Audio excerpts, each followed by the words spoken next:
Canelo Alvarez vs Callum Smith fight predictions, odds, undercard, preview, expert picks, date. A pair of super middleweight titles will be on the line on Saturday night in San Antonio when Canelo makes his return. During the first moment, Canelo Alvarez stood face-to-face with his next opponent at the press conference earlier in the week to hype up Saturday's return against WBA super middleweight champion Callum Smith. It was hard to overlook just how tall of a challenge this was for the Mexican superstar.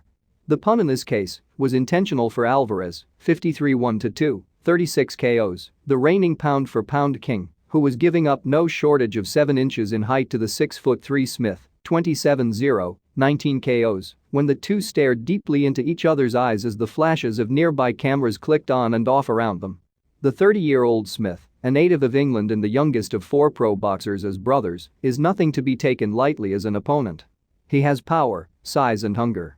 He also fits in nicely onto Alvarez's resume given how routinely difficult he matches himself despite holding so much leverage as the sport's biggest star.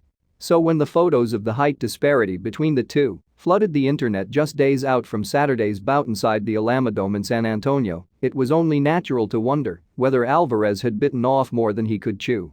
Not only is Alvarez, 30, looking to unify the WBA title at 168 pounds after previously holding the governing body's secondary belt, the two fighters will also be competing for the WBC title that was vacated after David Benavidez missed weight for a title defense earlier this year. Yet he was far from concerned when asked about how he will overcome the height difference. "We knew about the height, and we knew also about his qualities, but I have the boxing experience that's needed, and we have prepared for it," Alvarez told Morning Combat on Wednesday.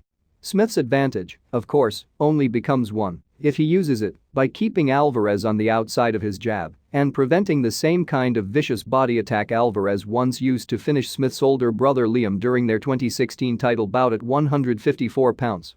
"We will have to wait and see," Smith told CBS Sports last week. "Obviously, I have to try and use every one of my advantages as much as possible. There's no use having a 7-inch height advantage if I didn't use it. At the highest level, a lot of it can change as the fight goes on. Some of it will be at close quarters, and some of it will be at distance. I just have to be prepared for whatever Canelo Alvarez turns up. I have to have a good game plan and pull it off at the night. I believe that December 20 I will wake up still a champion." Asked whether he would target Smith's other two brothers or any extended family members next should he get past Callum this weekend, Alvarez let out a rare chuckle.